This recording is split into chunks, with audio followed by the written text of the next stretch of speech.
Stop buying expensive feed. The 72-hour living food secret to more eggs. Stop me if this sounds familiar.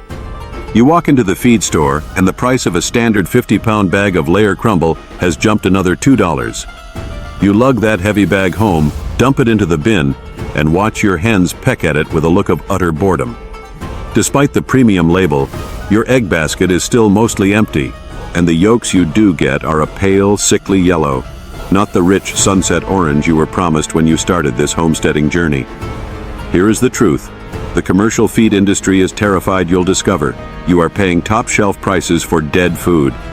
Most commercial pellets are heat-processed, shelf-stabilized, and loaded with fillers like corn and soy byproducts that have been sitting in a warehouse for months. Your hens aren't lazy. They're starving on a cellular level.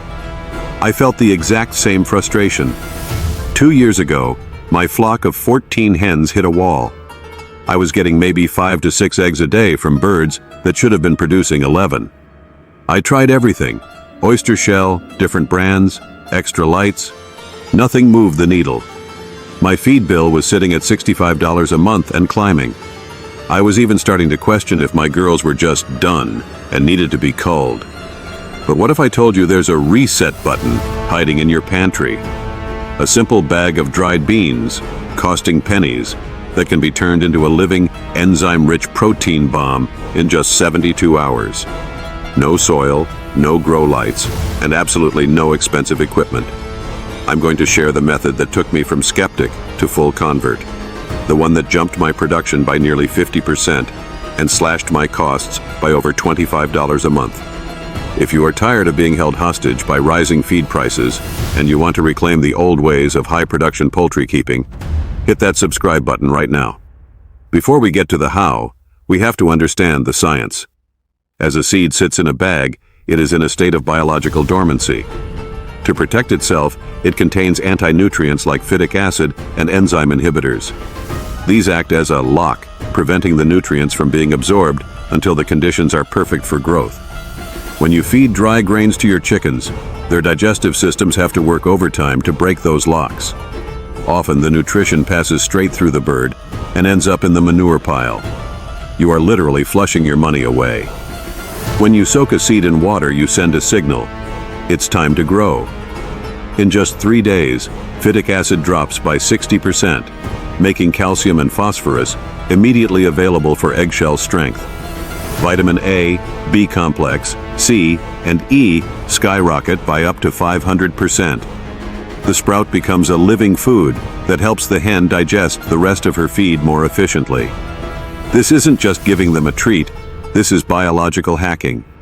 You are taking a dormant, hard-to-digest pellet and turning it into a bioavailable powerhouse. Let's talk about the Super 7 sprouting list. First, mung beans. If you are a beginner, start here. Mung beans go from rock hard to a lush, crunchy sprout in 48 to 72 hours. They boast a 24% protein profile that becomes 100% digestible once sprouted. A 1-pound bag of dried mung beans produces nearly 6 pounds of fresh food. That is a massive return on investment. Second, lentils. I was dead wrong about these at first. I figured they were too cheap to be effective. I was wrong. My hens' yolks turned a deeper orange within the first week. They are rich in folate and iron. They break down complex starches into simple sugars for an instant energy boost. If your hens seem lethargic or their combs look pale, sprouted lentils are the cure. Third, black oil sunflower seeds. Most people feed these dry, but sprouting them unlocks the enzymes and amino acids hidden behind the hard shell. They are high in vitamin E and healthy fats.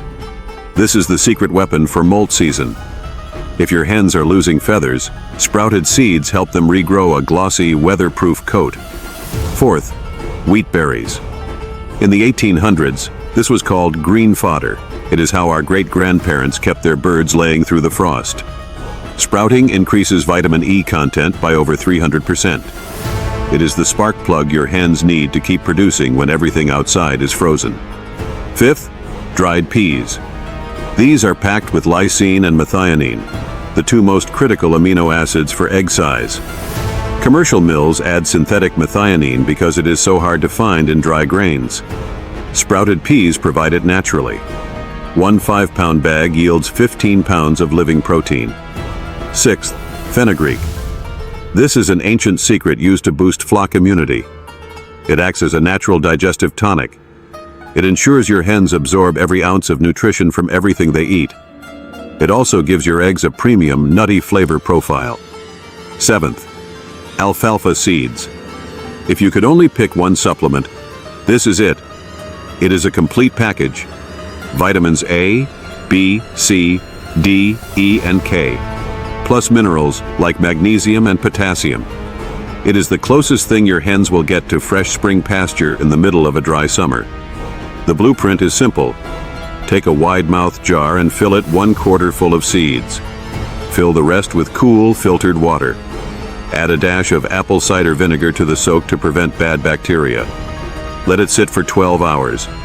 Drain the water through a mesh lid. Rinse with fresh water, swirl and drain thoroughly.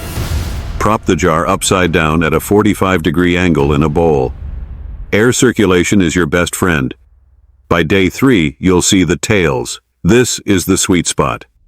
To make this sustainable, use a staggered rotation.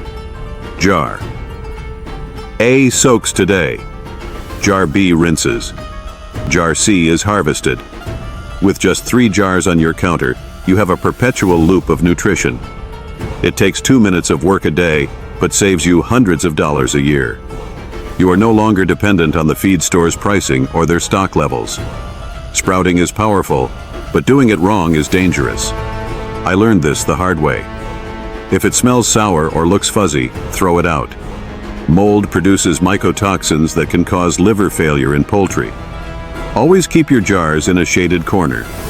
Sunlight cooks the seeds and invites bacteria. Don't switch their diet overnight. Start with 1 tablespoon per hen and work up to 30% of their diet over 2 weeks. Their gut microbiome needs time to adjust. Before we wrap up, I want to talk about how to read the report card your hens are giving you every single day. Most people just grab the eggs and walk away, but your eggs are actually a diagnostic tool. If you've been sprouting for a few weeks, I want you to start paying attention to 3 specific markers of health. First, the shell thickness. When you crack an egg, does it feel like paper, or does it have a satisfying snap? If you're finding soft shells, it's a sign your hens aren't absorbing enough calcium. Since phytic acid, which we talked about earlier, blocks calcium absorption, the sprouting process should drastically improve your shell strength within 14 days. Second, look at the white, or the albumin. A healthy, high-quality egg has a thick, firm white that stands up tall when you crack it into a pan. If the white is watery and spreads all over the skillet like soup, it's a sign of a stressed hen or poor protein intake. Sprouting those peas and mung beans we discussed provides the amino acids necessary to thicken that albumin. Third, and most importantly, the yolk color and membrane strength. We've all seen store-bought yolks that break the second they hit the pan. That's a sign of a weak, vitelline membrane. When your hens are on a living diet, that membrane becomes much tougher. You should be able to lift that yolk with your fingers without it bursting. And the color?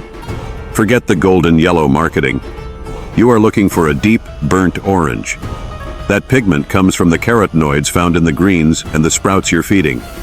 If you see that color changing, you know for a fact that your hens are absorbing the nutrients and your egg factory is firing on all cylinders.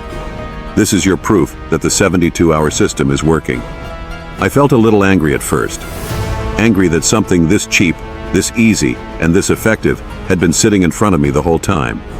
Angry that no feed company ever mentioned it. But then I realized, of course they didn't. They can't sell you something you grow in a jar on your own kitchen counter. They need you buying the next premium blend at a higher price point.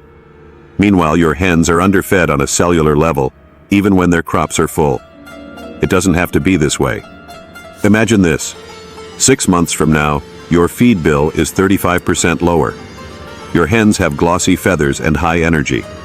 You aren't just a consumer, you are a producer growing life on your counter. This is how our ancestors survived. They didn't have fortified pellets. They had jars of soaking grain and the wisdom to use them. If you're still worried about getting started, let's tackle the most common hiccups I see on the forums. My seeds aren't sprouting? They might be too old or irradiated. Look for organic or sprouting grade seeds. Can I sprout in the summer heat? Yes, but you must rinse more often. In temperatures over 80 degrees, bacteria grow faster. Rinse 3 times a day instead of 2. Do I need to buy a sprouting kit? Absolutely not. A mason jar and cheesecloth is all you need. You are building a high-performance ecosystem right from your kitchen counter. You're not just feeding chickens, you're managing their health from the inside out. Everything your hens need is within your reach. Start sprouting, start saving, and start collecting more eggs than you know what to do with. Now that you've mastered the art of living food, you need to know how to make your existing grain last twice as long. I'll see you in the next video.